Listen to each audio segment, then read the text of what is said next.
Good evening major साहब। हाँ, good evening. क्या हुआ? एक छोटी सी प्रॉब्लम थी, ठीक कर दिया। शेजल से कोई बात हुई क्या आपकी? नहीं तो। भाग्यशाली है हमारी शेजल। हमारी किस्मत वैसी कहाँ कि हमसे कोई ऑफिसर शादी करे। सबके रास्ते इतने आसान नहीं होते हैं और लोगों को अबॉर्शन तक करना पड़ता है। लेकिन आपने शेजल से प्यार करके शादी की है। मैंने उसे याद किया, उसे बता दीजिएगा।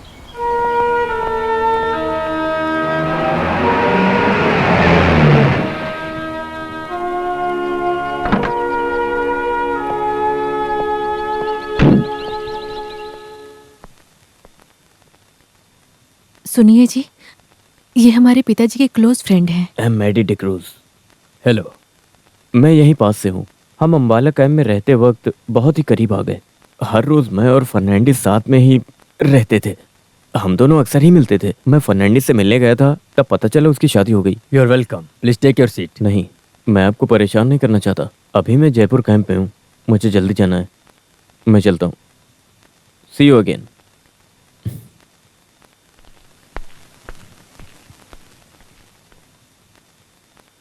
ये आदमी कौन है? पिताजी के क्लोज फ्रेंड हैं। अम्बाला हॉस्पिटल में काम करते वक्त ये आर्मी में कैप्टन थे।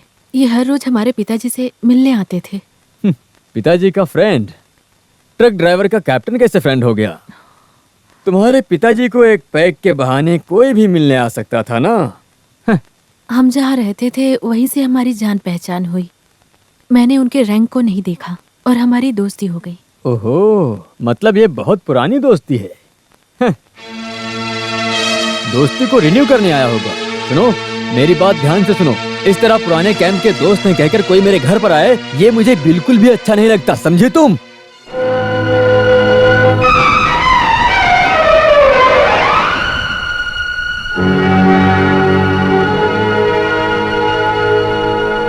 सेजल गर्भवती हुई या नहीं ये मुझसे पूछते हैं। सेजल कैसे गर्भ धारण करेगी, मेरा सवाल अभी वो नहीं है। सवाल ये है कि पहले कभी हुई या नहीं हुई। दिल्ली, आदमपुर, अंबाला, बेंगलुरु, इंडिया के सारे कैंप में घूमने वाली लड़की से मैंने शादी कर लिया ना। The great truck driver Fernandes की बेटी सेजल, खूबसूरत नर्स। अभी मेरे घर में उसके पुराने प्रेमियों का आना शुरू हो गया। मिलिट्री वालों के लड़ने में ही बहुत बड़ा थ्रिल है। लड़कर जीतने के बाद अगर उनका महत्व नहीं समझा तो वो एक बंजर जमीन के जैसा होगा। लेकिन बर्बाद तो जमीन ही होगी ना। मैं मानता हूँ, लेकिन युद्ध की धरती से डर कर भागे तो मिलिट्री वाले को मरना मंजूर है। कोई भी मिलिट्री वाला इस बात को स्वीकार नहीं करेगा। ये सब जानने के बाद ही मैंने शादी के खिलाफ आवाज उठाई थी, पर आप ही नहीं माने। मुझे लगा आप बहुत बड़े दिल वाले हैं, पर अब आपको समझ में आ गया होगा कि मेरी बात सही थी। राज भाई, मैं सच बोलना चाहता हूँ। सेजल का जहाँ जन्म हुआ बेशक वो गंदी जगह हो सकती है, but she is a perfect women, respectable women. इन लड़कियों के गुण के बारे में मुझे मत समझाओ तू। मैंने 100 से ज्यादा लड़कियों से दोस्ती की है, पर तुमने नहीं की। आपकी यही कंफ्यूजन है कि आपके पास्ट में जो भी लड़कियां थी हमेशा आप उनके बारे में ही सोचते रहते हैं, पर पवित्र लड़कियां आज भी इस दुनिया में हैं और सेजल उनमें से एक है। Sorry, I don't believe in this. जो भी हो, मुझे शादी करनी ही नहीं चाहिए थी। मुझे तो अब समझ में आ रहा है, उसे चारों तरफ से ट्रैप करना चाहिए। Will you please stop it? अगर मैं यहाँ रहूंगा तो हो सकता है आपको कुछ कह दूंगा।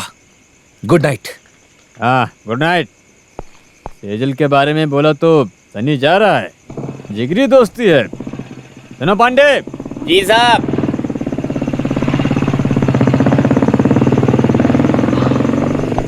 ये सारा सामान अंदर ले आओ। जी साहब।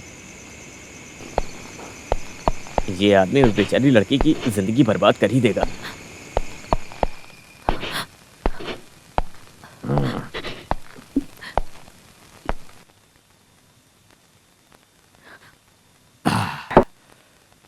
मेरे बिना तुम खा नहीं सकती हो। देखो, झूठा नाटक करना बंद करो तुम। मुझे सच सच बताना कि तुमने अभी तक कितने अबॉर्शन किए हैं। इसीलिए तुम गर्भवती नहीं हो पाई। मैंने कोई गलती नहीं की। गलती की बात होती तो मैं माफ कर देता, पर यह तो तुमने जानबूझकर किया है।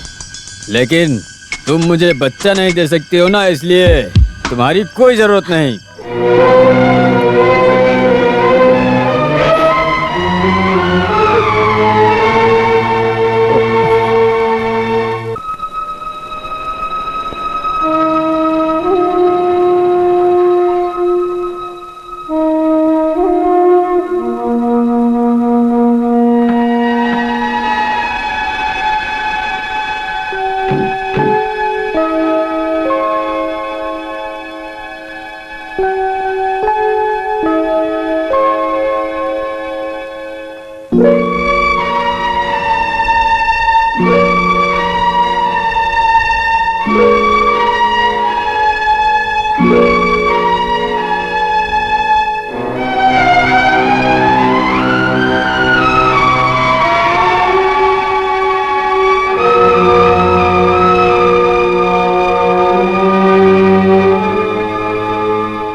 देखो, मैं बहुत बड़ी गलती कर बैठा हूं।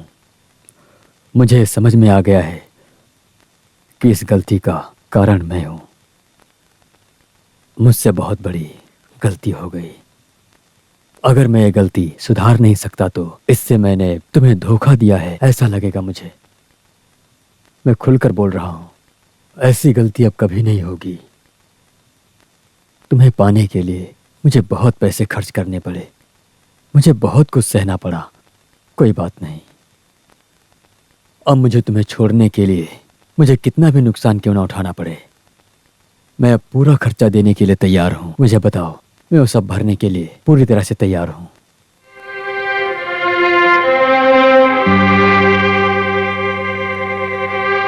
जब आपने मुझसे शादी के लिए कहा था, तब से आप मेरे लिए भगवान बन चुके थे। इसलिए अब मैं क्या कहूं, ये मुझे समझ में नहीं आ रहा है। मेरे घर परिवार के लिए आपने हर तरह की मदद की है। आपको देने के लिए सिर्फ मैं ही बची थी। उस नुकसान के बदले इस पति पत्नी के रिश्ते को दूर नहीं किया जा सकता है। मुझे आपके पैसे की कोई जरूरत नहीं पड़ेगी और अब मैं आप पर बोझ नहीं बनना चाहती हूँ।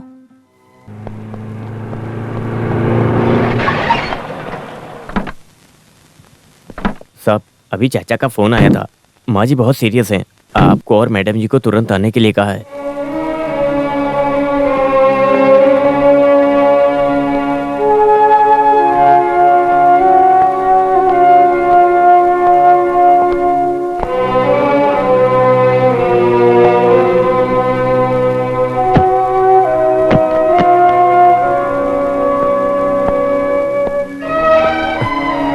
कमांडिंग ऑफिसर को फोन करके बताना ये लीव एप्लीकेशन पहुंचा दो। Yes sir.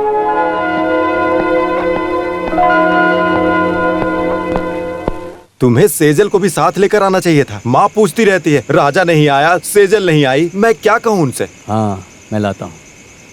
भाई, माँ बुला रही है।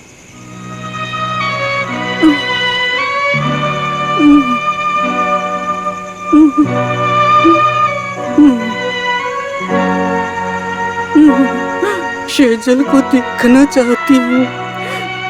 पता नहीं मैं बचूंगी कि नहीं बचूंगी। ये खानदानी चाबी है।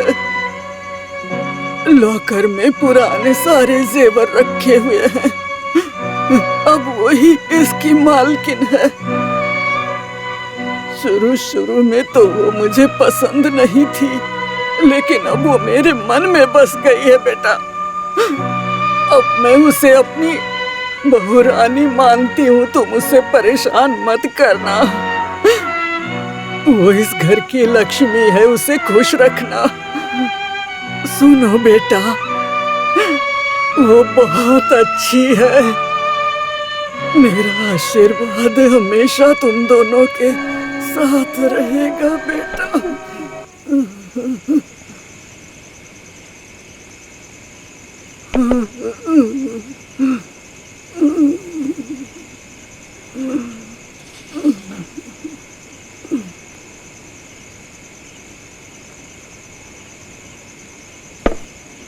हेलो हेलो राज भाई, मैं गोपी बात कर रहा हूँ। देखिए, डरने की बात नहीं है। क्या बात है, बोलो। दरअसल बात यह है कि आज सुबह सेजल ने पॉइजन पी लिया। क्या? वो इस समय हॉस्पिटल में भर्ती है, लेकिन अब डरने की कोई बात नहीं है। मैं उसे घर लेकर आ गया। मुझे आना पड़ेगा क्या? अभी माँ जी कैसी है? वो तो सीरियस कंडीशन में है। तो फिर आपको यहाँ आने की कोई जरूरत नहीं। Please take your mother. Okay? Thank you very much Sunny, तुम्हारे वहां रहने से मेरी हिम्मत बढ़ गई है। ओके?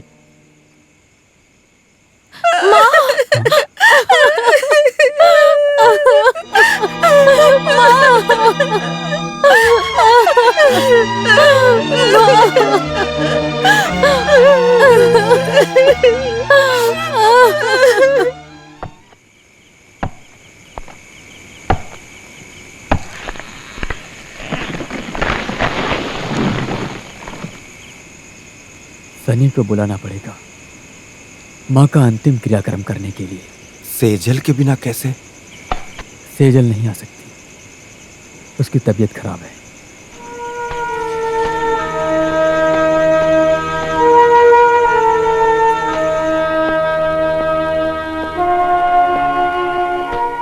कल मैं सेजल को लेकर वापस आता हूँ। मैं चलता हूँ।